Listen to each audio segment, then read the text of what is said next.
Hello, welcome to my channel, Another Bibliophile Reads. My name is Greg. Today I am doing the 27 Club tag.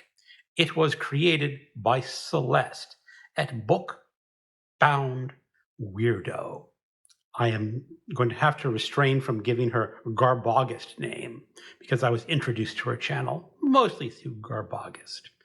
As of this recording, she only has a few hundred subscribers, so maybe this tag can boost her up a little bit because it's an interesting original tag. It is based off the idea of the 27 Club.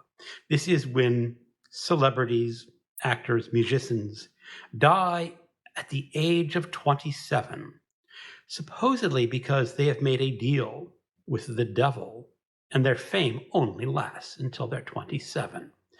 I am going to give you the Wikipedia definition of the 27 Club. The 27 Club is an informal list consisting mostly of popular musicians, artists, actors, and other celebrities who died at 27, although the claim of a statistical spike for the death of musicians at the age has been refuted by scientific research. It remains a cultural phenomenon, with many celebrities who die at 27 noted for their high-risk lifestyles. What this definition does is neglect the deal with the devil, which is a lot of fun. Who wouldn't want to make a deal with the devil? So anyway, there are 10 prompts to this tag. Prompt number 1. And all these prompts are named after famous people who died at 27. Prompt number 1. Robert Johnson, a book or character that started it all. My love of reading started in 6th grade with H.P. Lovecraft. I don't have a lot of the original editions that got me into them, but they belong to this series of Ballantine paperbacks. And each one of these had one of these gruesome heads. Now, as a 6th grader, how can you resist a gruesome head with short stories? So I started reading H.P. Lovecraft in 6th grade.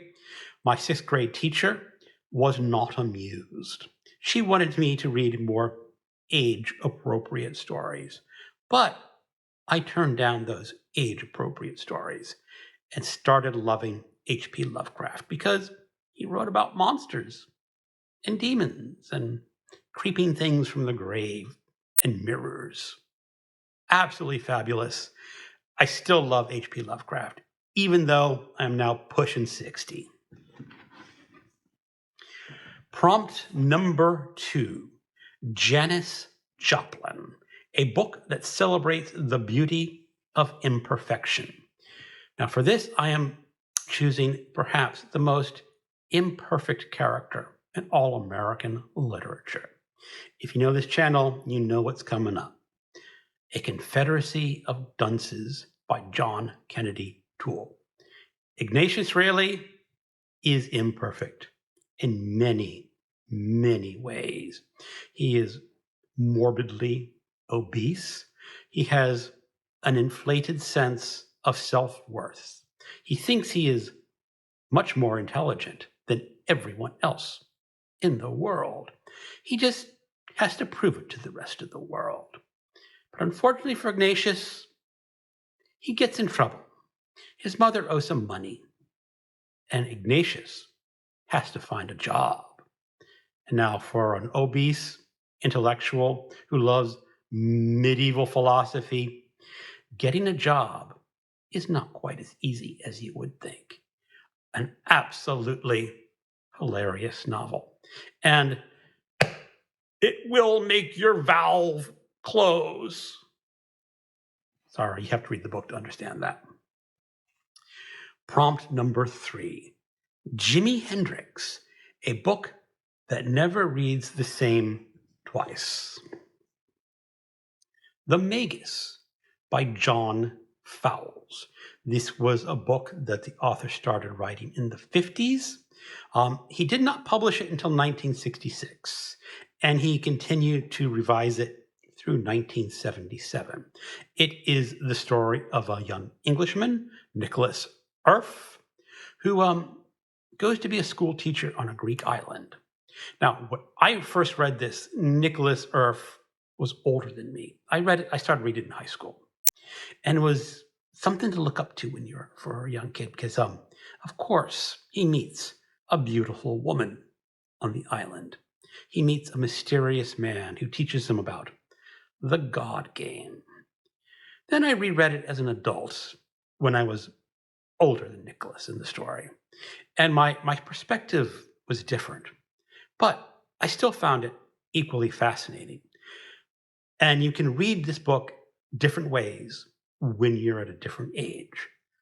Also, there are at least two editions of this book. When Fowles originally published this in 1966, he decided he needed some revisions, and that were published in 1977.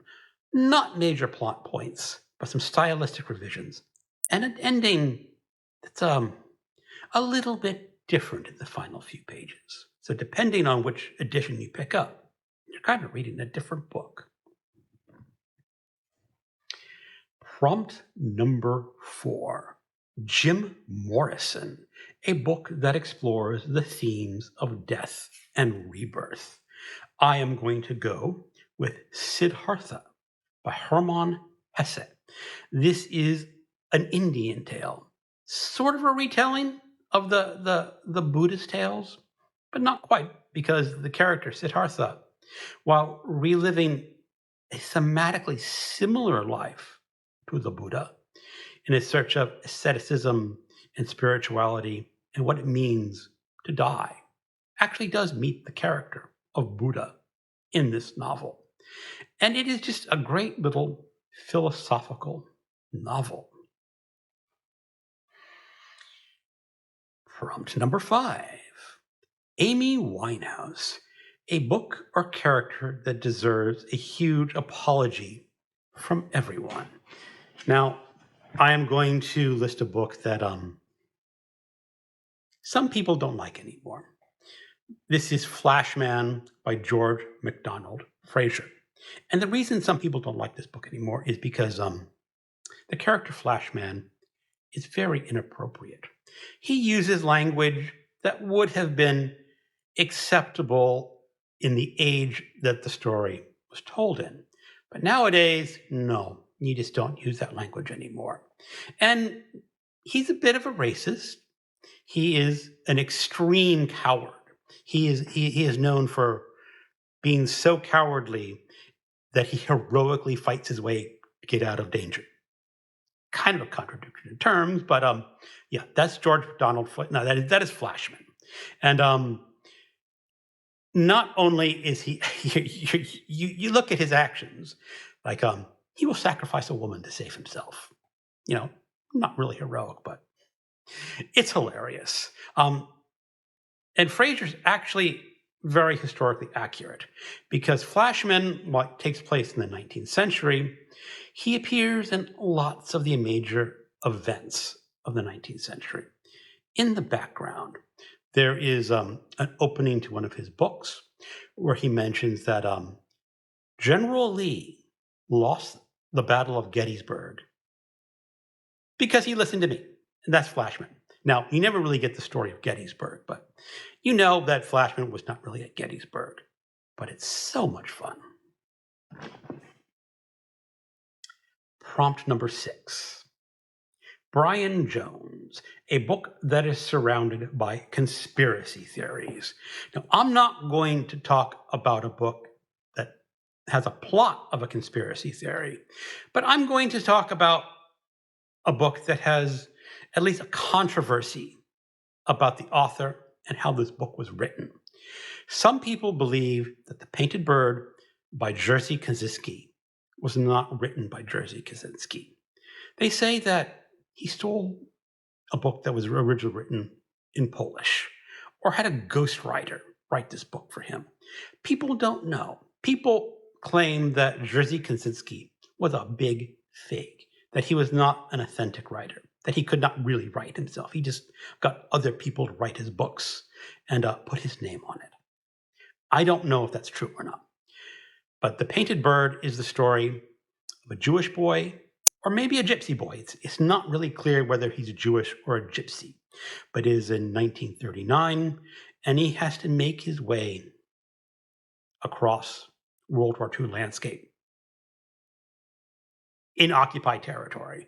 And this is a gruesome and disturbing novel because what they do to this boy is truly horrific, but it's also a fascinating book.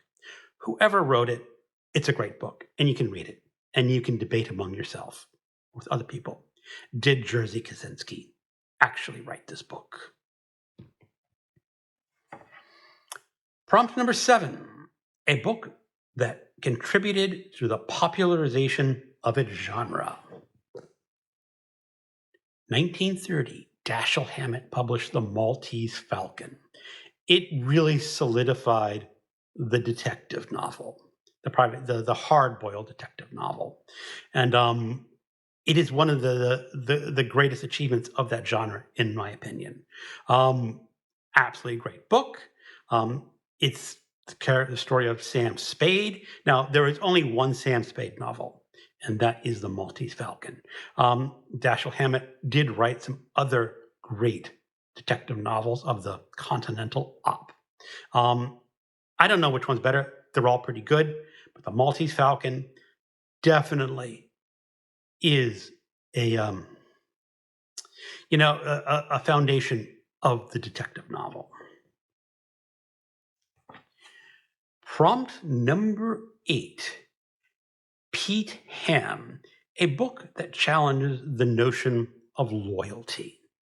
I'm going to pick Adventures of Huckleberry Finn by Mark Twain. Everyone knows this book. It is a story of a young boy named Huckleberry Finn and Jim, an escaped slave. And of course, Huckleberry is taking Jim down south on a raft to escape slavery. Okay. Even Twain admits that's a ridiculous line, but it's about loyalty because at one point Jim is captured and is going to be he's going to be sent back to his slave master. And Huckleberry Finn has to decide what to do. He has been told that helping slaves is a mortal sin, that if you help a slave, you're going to go to hell. And there's a famous line in the book. I'm not going to get the quote exactly, but Huck Finn has to choose between going to hell in his mind or helping his friend Jim. And he helps his friend Jim. It's a line like, the heck with hell, I'm saving Jim. And that is loyalty. Prompt number 9, Kurt Cobain, a book that could pass for a humble old sweater, but is a total legend. There is a small, tiny science fiction book called The Day of the Triffids. And it is a small little book. It could be described as a humble little sweater because it's not very long, it's not very complicated, but the characters are great. The story is great.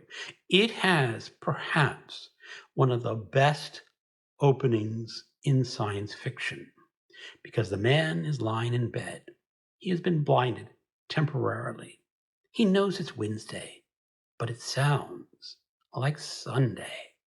Now, go pick out this book if you have not read it. It is absolutely amazing and amazingly simple at the same time.